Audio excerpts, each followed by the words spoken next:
بسم اللہ الرحمن الرحیم۔ 4 ہجری کے واقعات میں جو اہم واقعات پیش آتے ہیں وہ آپ کے سامنے رکھے جائیں گے۔ اس میں جو پہلا واقعہ ہے وہ ہے غزوہ بنو نذیر۔ بنو نذیر جو ہے وہ یہودیوں کا ایک قبیلہ تھا اور ایک بڑا قبیلہ تھا۔ بنو نذیر کا ایک بڑا قبیلہ تھا، ان کے ساتھ مسلمانوں کی جنگ ہوتی ہے، غزوہ ہوتا ہے۔ بنو نذیر کے ساتھ جو مسلمانوں کا غزوہ ہوتا ہے، اللہ پاک نے اس چیز کو سورہ حشر کی ابتدائی آیات میں بیان فرمایا۔ بنو نذیر سے جب مسلمان لڑنے کے لیے جاتے ہیں اس یہودی قبائل کے ساتھ، تو جب ان سے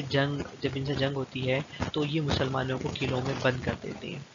جب مسلمان قلعوں میں بند ہوتے ہیں تو ان کے قلعوں میں کھجوروں کے باغات ہوتے ہیں، اور اللہ نے ان کو بڑی فراوانی دی ہوئی تھی، کھجوروں کے باغات دیے ہوئے تھے۔ تو جب صحابہ رضی اللہ عنہم کھجوروں کے باغات میں جب بند ہوئے، ان کے قلعوں میں محفوظ ہوئے، بند ہوئے، تو پھر اللہ پاک کی طرف سے کھجوروں کے جلانے کا حکم نازل ہوا۔ اب کچھ صحابہ نے کھجوروں کے درختوں کو جلایا، آگ بنی اور اسے جو ہے ایک دہشت پیدا ہوئی، اور کچھ لوگوں نے جو صحابہ تھے وہ درختوں کو جلانے لگے تھے، بلکہ انہوں نے جلایا نہیں، جلانے سے پیچھے ہٹ گئے اور یہ سوچا کہ ہمیں فتح نصیب ہوگی اور بعد میں یہ باغات ہمارے کام آئیں گے۔ تو یہ بھی خیر کا فیصلہ تھا۔ اور دوسرا فیصلہ جو اللہ کا حکم آیا تھا کہ اللہ کے نبی نے بھی صحابہ کو ارشاد فرمایا کہ کھجوروں کے درختوں کو جلا دو، تو کچھ صحابہ نے جلا دیا، کچھ نے نہیں جلایا۔ بعد میں جب اس معرکے سے فارغ ہوئے تو اللہ کی طرف سے حکم ہوا، سورہ حشر کی آیت نمبر 5، اس میں اللہ پاک نے ارشاد فرمایا کہ جن لوگوں نے درختوں کو جلایا اور جن لوگوں نے نہیں جلایا وہ دونوں خیر پہ ہیں، اور دونوں ہی اللہ پاک کے حکم میں آتے ہیں۔ تو یعنی کہ دونوں جماعتیں خیر پہ ہیں، جنہوں نے درختوں کو جلایا اور جنہوں نے درختوں کو نہیں جلایا۔ جب اس غزوے سے مسلمان فارغ ہوئے تو بنو نذیر کو ان کے گھر بار سے جلا وطن کیا گیا، اور جس کو اللہ تعالیٰ نے اپنے کلام پاک میں یوں بیان فرمایا، جس کا مفہوم یہ ہے، سورہ حشر کی آیت کا مفہوم یہ ہے، اور اگر نہ ہوتی یہ بات کہ لکھ دیا تھا اللہ تعالیٰ نے ان پر جلا وطن ہونا، تو ان کو عذاب دیتا ہے، اللہ ان کو عذاب دیتا ہے دنیا میں اور آخرت میں، اور ان کے لیے ہے آگ کا عذاب۔ تو اس طرح اللہ پاک نے ان کو جلا وطن کر دیا۔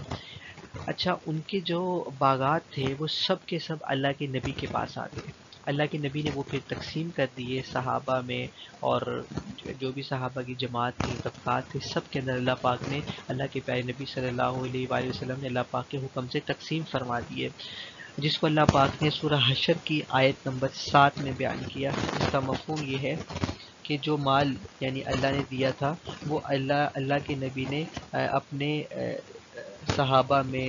قرابت والوں میں، یتیموں میں، محتاجوں میں، مسافروں میں، سب میں تقسیم کر دیا۔ اس کے بعد بنو نذیر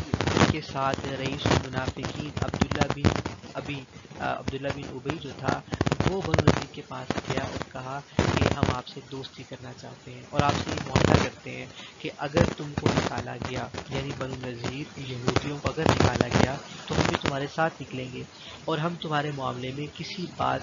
کو نہیں مانیں گے، اور اگر تم سے لڑائی کی گئی تو ہم تمہاری مدد کریں گے۔ تو اس کے اوپر اللہ پاک نے قرآن مجید کی آیت نازل فرمائی، جس کا مفہوم یہ ہے، اور اللہ گواہ ہے کہ یہ قطعاً جھوٹ کہتا ہے، اگر ان کو نکالا گیا تو یہ تمہارے ساتھ کبھی بھی نہیں نکلیں گے۔ یعنی کہ منافق کی اللہ پاک نے تردید فرمائی کہ یہ کبھی بھی تمہارے ساتھ باہر نہیں نکلیں گے۔ اس کے بعد یہودی ایک جوڑا تھا، اسی سال میں اللہ پاک کی طرف سے جو سنسار کرنے کا حکم ہے شادی شدہ جوڑے کو، شادی کے بعد زنا کرنے والے کو، وہ حکم اس سال میں نازل ہوتا ہے۔ تو ایک یہودی جوڑے کو آپ صلی اللہ علیہ وآلہ وسلم نے سنسار کرنے کا حکم دیا، اور اس کو باقاعدہ سنسار بھی کیا گیا۔ اس نے حرام کاری کا ارتکاب کیا تھا اس جوڑے نے، تو اس کو سنسار کیا گیا۔ اس کے بعد ایک منافق تھا، طامہ بن ابیرک، یہ ایک منافق تھا، اور اس منافق کا واقعہ ابھی آپ کے سامنے رکھا جائے گا کہ اس منافق نے کیا کیا تھا۔ آپ صلی اللہ علیہ وآلہ وسلم کہ ایک صحابی تھے حضرت قتادہ بن نعمان رضی اللہ تعالیٰ عنہ۔ اچھا، اس منافق نے چوری کی تھی، اور اس کی چوری کرنے کے بعد اللہ کے نبی نے حکم فرمایا تھا کہ اس منافق کے ہاتھ کو کاٹا جائے، قطع ید کا حکم فرمایا تھا کہ اس کے ہاتھ کو کاٹا جائے۔ اب اس نے اس سزا سے بچنے کے لیے حضرت قتادہ بن نعمان رضی اللہ عنہ کے گھر سے سیڑھی چڑھائی، اور ان کی چھت سے ہو کے یہ مکہ سے فرار ہو گیا، اور اور وہاں سے چوری کر کے بھاگ گیا۔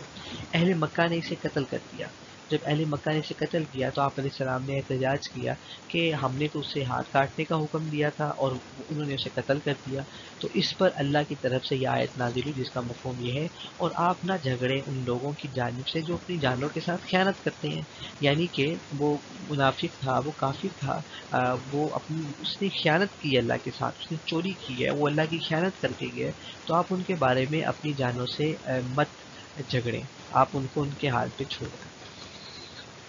اس کے بعد اسی سال میں بیر معونہ کا واقعہ پیش آیا، اور یہ وہ اپنی نوعیت کا وہ واحد غزوہ تھا جس میں شہید ہونے والے، یعنی غزوہ تو نہیں کہہ سکتے آپ، اس کو معرکہ کہہ سکتے ہیں، اور یہ وہ معرکہ تھا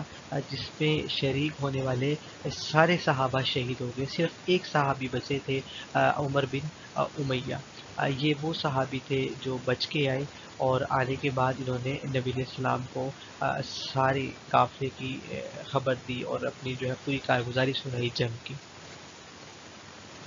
انہی کی کارگزاری سے پتہ چلا کہ مسلمان شہید ہوئے ہیں۔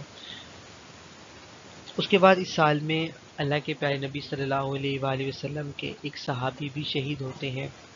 حضرت خبیب رضی اللہ تعالی عنہ۔ اور جب ان کی خبر نبی علیہ السلام تک پہنچتی ہے، ان کی مردانہ شہادت کی خبر، تو آپ علیہ السلام ارشاد فرماتا ہے کہ کون ہے جو خبیب کو سولی سے اتار کے لائے؟ تو حضرت زبیر بن عوام رضی اللہ تعالیٰ عنہ اور مقداد بن اسود رضی اللہ تعالیٰ عنہ کھڑے ہوتے ہیں اور کہتے ہیں اللہ کے نبی ہم لے کے آئیں گے۔ چنانچہ یہ دونوں سفر میں نکلتے ہیں، دور کا سفر ہوتا ہے، 40 یوم کے بعد یہ تنعیم کے مقام پہ پہنچتے ہیں جہاں پہ خبیب کی لاش کو رکھا ہوا تھا۔ اب مزے کی بات یہ تھی، انہوں نے جا کے ایک عجیب منظر دیکھا کہ وہ 40 دن گزر جانے کے بعد، یعنی کہ 40 سے زیادہ دن گزر جانے کے بعد لاش بالکل تر و تازہ تھی، جیسے آج ہی ان کا انتقال ہوا ہو۔ ہاتھ پر زخم تھے جس سے خون ٹپک رہا تھا، اور رنگ خون، یعنی کہ وہ جو خون ٹپک رہا تھا، اور خوشبو ان کے جسم سے کستوری کی خوشبو آ رہی تھی۔ کفار نے 70 کے قریب آدمی ان کی لاش پر پہرا دینے کے لیے مقرر کیے ہوئے تھے، تو ان صحابی نے بڑے دھیان سے جا کے، تحمل سے جا کے سولی سے ان کو اتارا اور اپنے ساتھ لے کر گھوڑے پہ مدینہ لے آئے۔ انہی دونوں صحابی کی شان میں قرآن مجید کی آیت سورہ بقرہ کی آیت نمبر 207 نازل، جس کا مفہوم یہ ہے کہ ان دونوں نے اللہ کے لیے، اللہ کی رضا کے لیے، سورہ بقرہ کی آیت نازل ہوتی ہے کہ ان دونوں نے اپنے آپ کو بیچ دیا تھا، اپنی جانوں کو بیچ دیا تھا اللہ پاک کی رضا کے لیے۔ ہاں، اس کے بعد اس سال میں جو اور اہم واقعہ پیش آتا ہے وہ حضرت زینب بنت جہش رضی اللہ تعالیٰ عنہ کا آپ صلی اللہ علیہ وآلہ وسلم کے ساتھ عقد ہوتا ہے، نکاح ہوتا ہے،